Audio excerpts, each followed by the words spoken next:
What should we make for the New Year's feast? It's that time of year again. My name is Sherry, a 31-year-old working professional. Many of my female colleagues have left the company for marriage or childbirth, leaving just one single woman and one married woman like myself. New young employees keep coming in, and the three of us joke that we are already the senior ladies at our age. I have made it to a supervisor role, but climbing any higher seems challenging. Still, I'm content with my current situation, working for a stable company, earning a decent salary, and having a good time with my colleagues. My husband Kevin is 2 years younger than me but is climbing the corporate ladder smoothly and is well regarded by his bosses. Both of us have full-time jobs, and since we don't have kids yet, we're living a fairly comfortable life. That said, we're usually frugal, except for special occasions like vacations or birthdays. Neither of us are into brand name stuff, and we don't have many material desires. Preparing for having a child and enjoying life together if you don't have children, I vaguely think like that and save money. As soon as Halloween ended and the city switched to Christmas decorations, I started thinking about the new year. Every year, Kevin and I prepare a New Year's feast and drinks to bring to my in-laws. For some reason, that's become the norm. The first New Year's after getting married, my mother-in-law asked me to pick up a ham she had ordered. Turns out she hadn't paid for it yet. I gave her the ham, but she didn't mention the money. I figured she would settle up later, but that never happened. When my husband casually asked her about it, she said she was busy and would deal with it later. Then, when my husband wasn't around, she said, "You can at least pay for the ham, right? I mean, we're the ones preparing for New Year's here." I wouldn't have minded paying, but the way she said it without even a thank you was annoying. We had already bought drinks and snacks as she had asked, and even brought New Year's gift. It's an hour away by car, so I can't stay overnight, so I wonder what preparations are needed. If she had said she was making a homemade feast, I would have been impressed, but she had just bought stuff from the store and there were no New Year's decorations. I convinced myself that hosting is hard work and let it go. The next year, she asked us to bring not just drinks and snacks, but also the New Year's feast. We complied, thinking it's only a few times a year we visit. My husband's parents, us, and his sister and her husband were all there. They ate so much, it was no wonder they were that size. The feast was gone in no time, and I barely got any. Next time, bring more. We are here for 3 days. This isn't enough. Oh, this seems a bit scant, don't you think? Make sure to bring more next time. Yeah. When I give a non-committal nod, overwhelmed by their energy, my husband gives me an apologetic look. You see, my sister-in-law and her husband never bring any gifts when they visit. Not even for New Year's. They guzzle down drinks like water.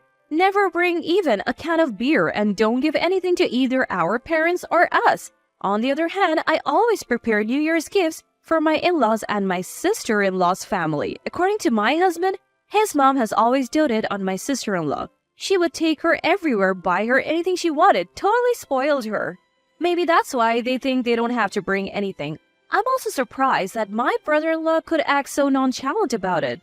They relax without bringing any gift, indulge in the food and drinks we have prepared, and don't even offer to help clean up. I couldn't even imagine being so inconsiderate, and my husband would definitely offer to help if he were at my parents' house. "My dear, just relax and sit," my mom would say. But I appreciate my husband's willingness when he asks, "Is there anything I can do?"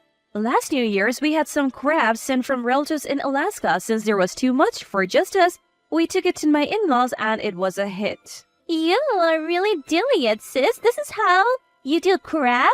My sister-in-law was ecstatic. I knew they would probably eat most of it, so I brought the crab in the shell.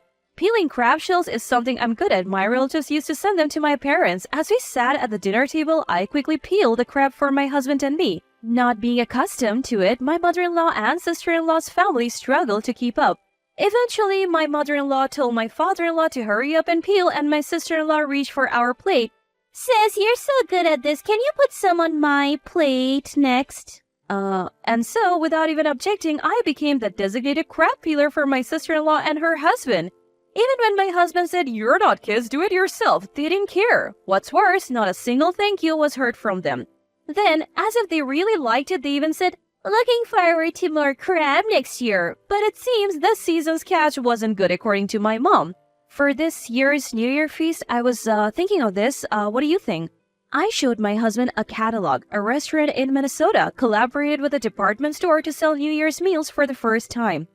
Thanks for always doing this, but my parents won't appreciate it. Let's go for something cheaper. This looks pretty expensive. I do agree, but I also don't want to bring something that's just abundant but not tasty. You never know what snide remarks you'll get, and I want my quiet father-in-law and kind husband to enjoy something good. I'm fed up with my rude mother-in-law and sister-in-law, but it's New Year's after all. If it leads to a good time, then that's all the better. That thought was still in my mind. Plus, I have some good news this time, which I explained to Kevin. The Minnesota restaurant that's making this New Year's feast, it's where my friend Mary got married. You remember her from the wedding. Oh, Sherry's best friend from high school. That's right. She came all the way from Minnesota. Yeah, I would love to visit her restaurant someday, so I've been wooed by this department store for 2 years to supply them with New Year's dishes. Turns out they are a bit anxious, so they're giving a 30% discount to family. Oh, really? So we're included in that deal? Yes. She said it's a special offer. Plus, it's not just about the discount, they're also looking for feedback, so we'll fill out a survey afterwards. Got it. Well, let's take advantage of that for this new year. And then it was New Year's Day. The New Year's feast, drinks and snacks were packed and ready to go. The takeout boxes for the New Year's feast were nearly twice the usual size. When Mary heard about our situation, she said they offer extra large boxes. The whole thing weighed almost 13 pounds. Even loading it in the car required some care. Last year, we got stuck in a traffic jam, so we decided to leave early. The roads were empty, so we arrived sooner than usual. As we rang the doorbell, my father-in-law came out to greet us. We said our New Year's greetings and went inside, but my mother-in-law was nowhere to be found. My father-in-law said apologetically, "She might still be sleeping. I did call her, but she didn't come down." Is she feeling unwell? No, that's not it. It wasn't the crack of dawn or anything, but here we were, ready to celebrate New Year's. And she's still sleeping after telling us to prepare all this? I couldn't help but be annoyed. It's more frustrating than frustrating. We exchanged glances and sighed, deciding that complaining wouldn't help.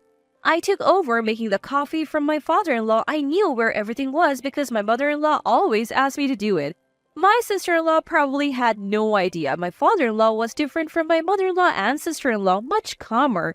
Talking to him was comforting. My kind and soothing husband must take after him. They looked alike when they smiled too. As we enjoyed tea with my husband and father-in-law, I felt at ease for the first time at my in-laws. That's it. I decided to let my father-in-law, who rarely eats properly, enjoy the New Year's feast. I began to unpack the takeout boxes. My husband seemed to catch on and brought plates. This year's spread looks luxurious, Sherry. I'm sorry, you're always the one doing all the work. Don't worry about it, father-in-law. This is the New Year's feast from a restaurant in Minnesota. Wow, that's exciting. With all this food, I'll have to give you a proper thank you this year. Huh? Both my husband and I blinked, not understanding. Uh-huh?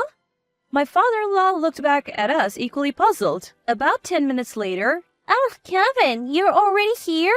we heard heavy footsteps on the stairs and my mother-in-law appeared. She looked even larger than when we had seen her last summer. We were in the middle of New Year's greetings when we heard a car pull up. Seems like my sister-in-law and her family had arrived. Mom, we're here. My stepsister burst through the front door with enthusiasm. Happy New Year! Even though I greet her, she ignores the New Year's pleasantries and says, Hey, you bought it this year too, right? She looks at me with sparkling eyes. I bite my tongue, wanted to say a lot and turn my attention to the New Year's feast. This year, I ordered some special New Year's dishes like Willy Bird turkey from Minnesota. As soon as I say that, both my mother-in-law and stepsister let out a disappointed, "What?" No crab? It's New Year's, so of course there should be traditional New Year's dishes. What about crab or oysters? I'm stunned by her words. I have gone to great lengths to prepare this and not even a thank you. I have chosen quality dishes for the New Year's feast. Plus, I have even upsized everything because you all eat so much. My patience is wearing thin, recalling my earlier conversation with my father-in-law. Before I can retort, my sister-in-law plops down and starts eating from the plate I had set aside for my father-in-law, saying, Well, I'll give it a taste test for now. Her husband sits next to her. Is the concept of manners foreign to these people? Let's dig in. It looks delicious. My mother-in-law follows suit. This roast turkey is yummy. The lobster is huge too. Not bad at all. They devour the food at an incredible pace. Dad, Sherry, let's eat too? My husband suggests, so I decide to calm down for now. My father-in-law hasn't started eating yet, and I want him to enjoy the food before it's gone. I also want to share our impressions with our close friend Mary. As I reach for the roast turkey, my stepsister snatches it away. Hey! I've told her countless times not to take other people's things, but she never learns. Well, I don't think so. Are you hungry too, sister-in-law? But I'm definitely not sharing this turkey. You broke your promise to bring crabs, so it's only fair. My mother-in-law just laughs along. Snap! Something inside me just broke. Really? Is that so? Enough. I'm not feeding these people anymore. Just then, a moment before I could move, my husband said in a rare, intimidating voice, "Enough is enough." Startled by his tone, my sister-in-law hesitated for a moment. "Let's go, Sherry." He began to pack up the takeout boxes. He started putting the food, which had been laid out on large plates for easy access, back into its original containers. I followed suit silently. Well, what are you doing? What's going on with you two? My sister-in-law and mother-in-law started to panic, but it was too late. While I was closing the lid of the takeout boxes and putting them in a bag, my husband began to gather the drinks and snacks he had brought. We hadn't planned this, but our teamwork was spot on. All that was left was to load the car. I turned around and said with a smile, "Well, we are going back to our parents' house. We won't be coming here for the holidays or the New Year anymore." What? My mother-in-law and sister-in-law were stunned. "That's how it is. Dad, I'll be in touch." My father-in-law nodded silently. As we were about to leave with our stuff, Wait, why are you taking everything? Yeah, what are you thinking? You can leave if you want, but leave the food. My mother-in-law and sister-in-law persisted. Sherry, is this how you treat your husband's family? Kevin is such a kind person. He would never do something like this. What have you been telling him? They were so hypocritical. If that's how it's going to be, I will set the record straight in front of them. I looked squarely at my mother-in-law. Mother-in-law, as I mentioned earlier, the New Year's feast this year was ordered from a restaurant in Minnesota. So what? Don't you care about the price? Why should I? You guys bought it, so it's none of my business. Then where did the money that my father-in-law provided go? What? My mother-in-law covered her mouth as if she had just realized something. Every year, it seems my father-in-law has been providing money for the meals we bring, but we have never accepted it. Where did that money go? My mother-in-law must have thought she would never get caught since she had been successfully stealing the money every year. She turned pale. What are you talking about? Are you still going to pretend you don't know? You have no idea how shocked we were when we heard it from my father-in-law. My father-in-law was just as shocked. He only found out that we hadn't received a single cent when he saw the puzzled look on our faces. He had never intervened when his wife and daughter treated us poorly because he thought he was covering the costs. Even though we brought the food, my mother-in-law and sister-in-law ate it with such arrogance. My father-in-law didn't say a word because he thought he was the one paying for it. "What's going on? I've been giving you 2 extra money every year, including for transportation, haven't I?" My usually mild-mannered father-in-law raised his voice. Well, you see... My mother-in-law was at a loss for words, her eyes darting around. "Do you have any idea how much effort it takes to pick and bring the food each time? You were asleep just a moment ago, weren't you?" Well, that's... Yet every New Year's, we try to make everyone happy. It's not just about the money. What really hurts is that you can't even say thank you. My mother-in-law mumbled, and my sister-in-law looked pale behind her. I had a hunch about her. "You knew about the money Dad prepared, didn't you? In fact, you have been using it for yourself." I hit the nail on the head. Given how much my mother-in-law dotes on her, it's entirely possible. "What did you say?" No, it's not me, it's Mom. My sister-in-law was flustered under my father-in-law's glare. We had no more business here. "Let's go, Sherry." "Okay, goodbye." We loaded our stuff into the car and drove off without looking back. Wait, what are we going to do for New Year's? We can share some roast turkey with you. I thought I heard that from behind, but I didn't look back. Sherry at this point, she's so clueless. My husband's timing was perfect and I burst out laughing after that. We had a great time at my parents' house for New Year's. We all enjoyed a feast from the restaurant where my best friend Mary works. My mom even gave her thoughts on each dish, so I took detailed notes. When I compiled it all, it turned into something like a report. We sent that along with a survey we received and later got an unexpected gift. Mary's family was delighted with our detailed comments and found our differing tastes interesting. They even sent us an invitation to their famous restaurant in Minnesota. It was nice to be invited, but even nicer to see how much Mary is loved. It warmed my heart to know my best friend is happy in her new home.